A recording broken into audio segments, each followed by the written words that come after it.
Ya, pemirsa, kualitas pelaksanaan pemilu legislatif 2014 tidak jauh lebih baik dari pemilu legislatif 2009 maupun 2004 lalu. Permasalahan yang pernah terjadi di Pileg 2004 dan 2009 kembali terulang pada Pileg 2014. Bahkan beberapa pengamat menyatakan bahwa Pileg 2014 adalah Pileg yang amburadul.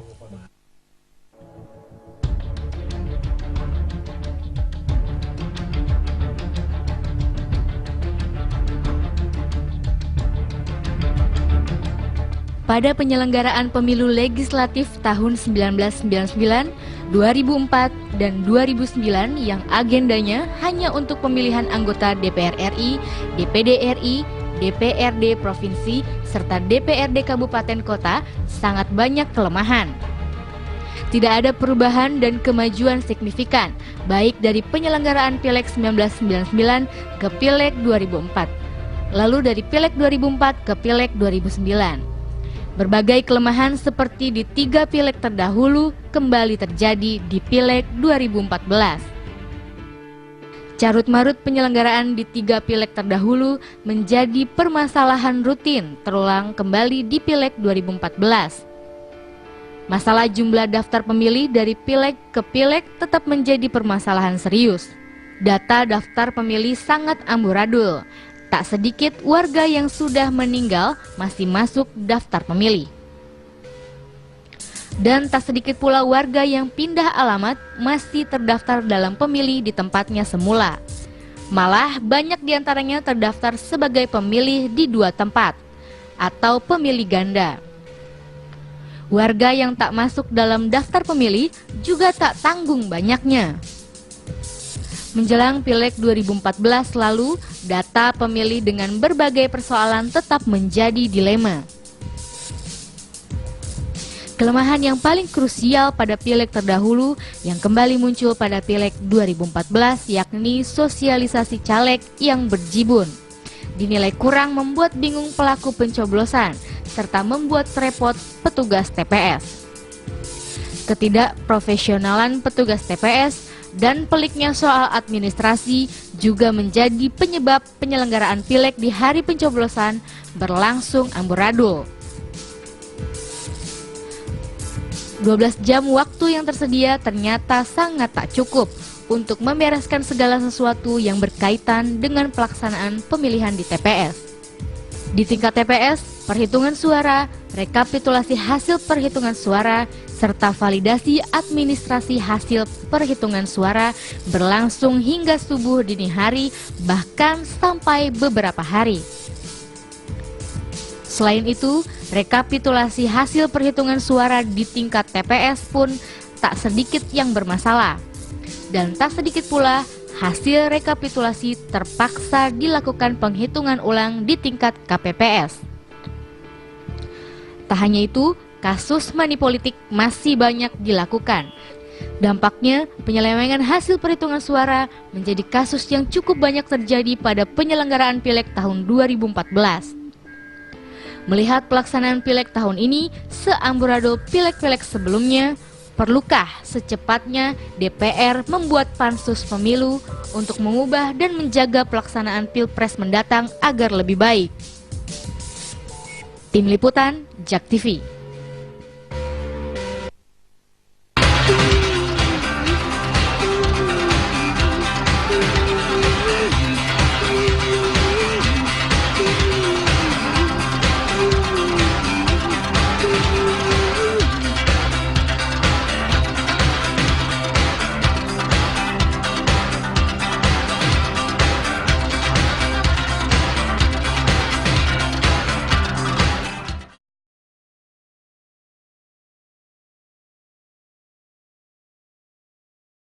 Warga negara Indonesia di luar negeri telah mencoblos dalam Pilpres akhir pekan lalu. Kericuhan terjadi di Hong Kong karena banyak WNI yang tidak bisa menyuarakan hak pilih mereka. 130 panitia pemilihan luar negeri telah selesai menggelar Pilpres pada akhir pekan lalu. Tak semuanya berjalan aman. Di PPLN Hong Kong sempat terjadi kericuhan antar pemilih. Karena tempat pemungutan suara menggunakan ruang publik di Hong Kong yang waktunya terbatas. Akhirnya tak sedikit pemilih yang marah karena suara mereka disia-siakan. Ada datang beberapa orang, mungkin sekitar 100-an yang menuntut untuk menggunakan hak pilihnya, tetapi dengan konsultasi ada Bawaslu dan komisioner tentu di sana, karena memang sudah tidak memungkinkan lagi, ya, maka dengan sangat menyesal PPLN tidak bisa memfasilitasi. Jadi itu yang terjadi. Lembaga swadaya masyarakat Migran Care menilai KPU dan Bawaslu kurang tanggap dengan aspirasi pemilih. Mestinya kemarin PPLN pasang badan gitu. Apalagi di sana ada KPU, ada Bawaslu pasang badan gitu. Ini soal konstitusional, jadi saya memastikan semua tetap milih, akan kita cari alternatifnya apa yang bisa dipakai gitu. Sehingga nanti jam 4 sore Migran Care akan melaporkan itu ke Bawaslu dan DKPP tentang hal ini. Minggu sore ratusan warga negara Indonesia yang belum menggunakan hak pilihnya memprotes dengan merusak pagar tempat pemungutan suara. Para pemilih meminta panitia pemilihan luar negeri membiarkan mereka mencoblos meskipun sudah melewati batas waktu. Pemungutan suara berlangsung di Victoria Park yang merupakan taman umum yang juga sering dijadikan lokasi berkumpul warga negara Indonesia di Hong Kong. Panitia menyewa tempat ini antara pukul 9 pagi hingga 5 sore. Hingga waktu pemungutan usai masih tersisa antara 500 hingga 1000-an orang dalam antrean. Tim Liputan melaporkan untuk NET.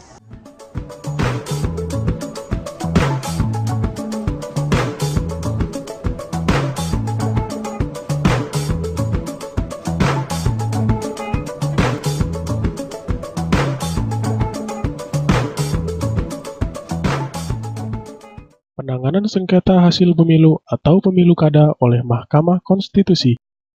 Hal penting diketahui publik bahwa yang dapat mengajukan permohonan penyelesaian sengketa hasil pemilu adalah partai politik, perseorangan calon anggota DPD, pasangan calon presiden dan wakil presiden, serta pasangan calon kepala daerah yang mempermasalahkan hal yang pada pokok mempengaruhi terpilihnya seseorang calon dalam pemilu atau untuk pemilu presiden dan wakil presiden, serta calon kepala daerah. Objek perselisihannya dapat juga terkait penentuan pasangan calon yang dapat mengikuti putaran kedua. Mengenai tata cara pengajuan permohonan, permohonan diajukan 3 hari kerja setelah Komisi Pemilihan Umum menetapkan hasil perhitungan suara. Hal mana permohonan harus dilengkapi dengan identitas lengkap sebagai pemohon dan bukti sebagai peserta pemilu, serta menguraikan secara jelas mengenai: pertama, kesalahan penghitungan suara yang ditetapkan oleh Komisi Pemilihan Umum. Kedua, petitum untuk membatalkan hasil perhitungan suara dan petitum untuk menetapkan hasil penghitungan suara yang benar. Hal yang pokok, setiap permohonan yang diajukan disertai alat bukti. Sebagai peradilan modern, Mahkamah Konstitusi juga telah melakukan praktik menerima permohonan secara elektronik, electronic filing, dan persidangan jarak jauh, video conference. Cara ini dilakukan untuk mewujudkan peradilan yang modern, cepat, dan sederhana. Tata cara pengajuannya, permohonan dibuat dalam format dokumen elektronik yang disimpan dalam flash disk atau compact disk atau bentuk lainnya untuk tujuan pengarsipan perkara. Sebelum dokumen elektronik tersebut dikirimkan, pemohon terlebih dahulu harus melakukan registrasi secara online atau offline di kepaniteraan MK untuk mendapatkan nama identifikasi dan kode akses yang akan berfungsi pula sebagai tanda tangan signature. Untuk pemeriksaan jarak jauh video conference, pemohon atau termohon sebelumnya harus mengajukan permohonan kepada Ketua MK melalui kepaniteraan Mahkamah untuk melakukan pemeriksaan jarak jauh.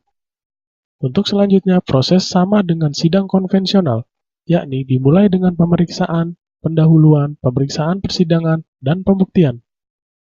Mahkamah Konstitusi dalam menangani sengketa hasil pemilu atau pemilu kada telah memaknai dan memberikan pandangan hukum dengan memberikan penafsiran yang luas melalui putusan-putusannya. Sebagai salah satu pemegang kekuasaan kehakiman yang memiliki wewenang untuk mengadili sengketa hasil pemilihan umum, Mahkamah Konstitusi akan meneliti secara mendalam adanya pelanggaran yang bersifat terstruktur, sistematis, dan masif yang memengaruhi hasil perolehan suara tersebut.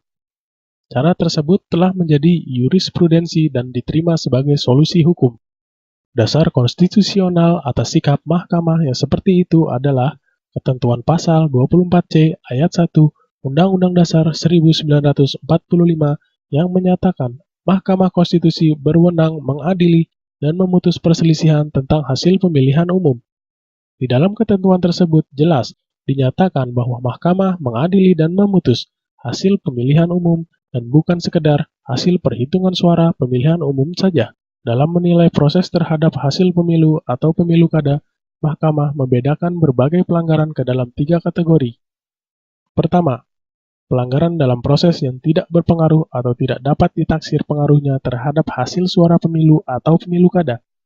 Kedua, pelanggaran dalam proses pemilu atau pemilu kada yang berpengaruh terhadap hasil pemilu atau pemilu kada.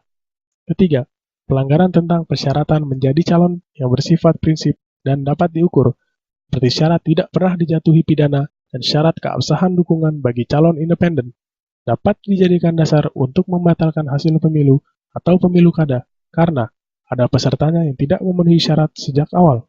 Paradigma Mahkamah Konstitusi dalam menangani sengketa pemilu kada yang tidak semata-mata terpaku pada aspek kuantitatif, melainkan juga pada aspek kualitatif pemilu, yakni proses-proses pemilu yang mempengaruhi kualitas pemilu yang luber dan jurdil, membuat MK akan menilai berbagai dalil permohonan pemilu atau pemilu kada mengenai berbagai pelanggaran pemilu yang seharusnya sudah secara tuntas ditangani oleh institusi-institusi lain sebelum kasus dibawa ke MK. Dalam posisi ini, MK tidak akan menjalankan fungsi peradilan lain dalam memberikan sanksi terhadap berbagai pelanggaran, seperti pelanggaran etika, administratif, maupun pidana.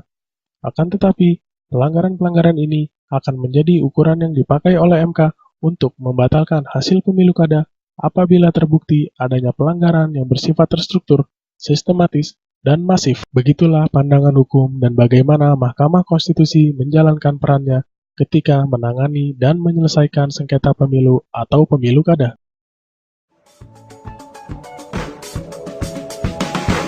Around the corner, the house that modern art built. I asked for modern art to keep it out the closets. People who might own it, the sins of pride and envy. And on the second